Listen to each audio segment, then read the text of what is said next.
So, Ganyu, one of the top tier DPS characters, is most likely going to get a rerun in 2.4 along with Zhao and Shen Yi. And Ganyu herself is an incredible character, being one of the top DPS in this game just because of how great her scaling is on her charge shots. And in this video we're going to be talking about some pros and cons of Ganyu and kind of help you decide if you want to pull for her in a 99% chance rerun in 2.4. Before I get into it, make sure to drop a like and subscribe if you're new here to help support the channel. As a quick disclaimer, I just want to make it clear that I'm not saying not to pull for Ganyu. I might even pull for her myself.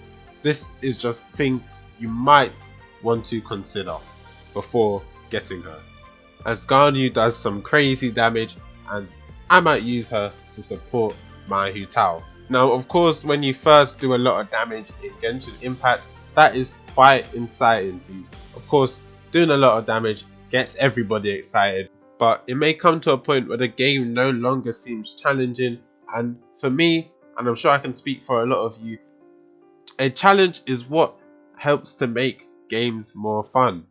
It really does help to give you something to grind for, but with a character as strong as Ganyu, some of the challenge in this game gets sucked away. One example of this is Mtash, who was even considering wiping everything off of his account, including his Ganyu with his R3 Amos bow, because he just found the game too easy. Now of course, not everybody's going to have an Amos bow, but still, with Prototype Crescent, your Ganyu is still gonna have a very high damage potential. So of course, if you are really in need for a DPS to carry you through the game, then 100% go and get Ganyu. She's gonna be very accessible to build for everybody, even free to play players. Now the next thing I want to talk about is, because of Ganyu's immense damage, you're going to start comparing her to every single character that comes out in the future, or any character that gets a rerun.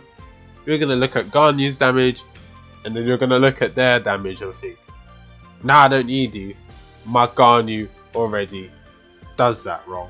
Now of course, once you have two main DPS, there is little of a need to get another, but if you're a collector like me, you want to collect every character in the future, of course something like this isn't going to stop you from pulling on new characters. Just for people who are trying to get the maximum value out of their account, once you do go and get that Ganyu, there isn't much more of a step that you can take to improve your account.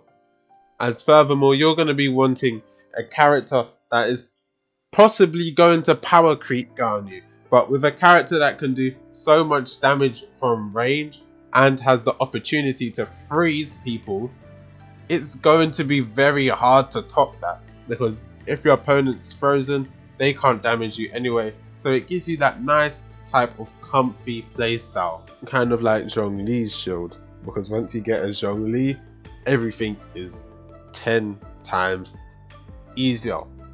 Next I want to talk about farming for Ganyu, and getting a weapon is easy because you can get yourself a free to play craftable Prototype Crescent.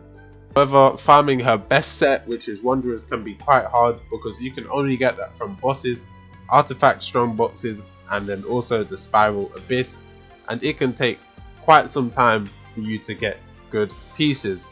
Of course you could still run Blizzard Strayer, but to maximize your damage potential, I would highly recommend to wait it out until you get Wanderers.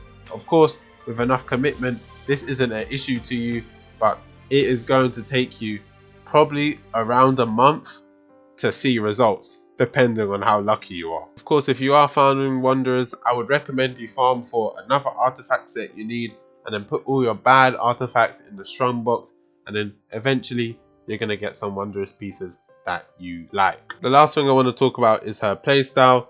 Obviously, if you already want Ganyu, then her playstyle is unlikely to be an issue to you, because you sit across the map, fire your arrows, and you get big damage. Of course, it's more fun than some other characters, but if those characters weren't already that fun to you, then I'm not sure if I would recommend Ganyu. maybe go for someone who has more of a flashy playstyle, sort of like Ayaka or Child or Utao. And that is going to lead us to the end of the video, and so I hope you all have a great day, and I wish you the best of luck in all your future pulls.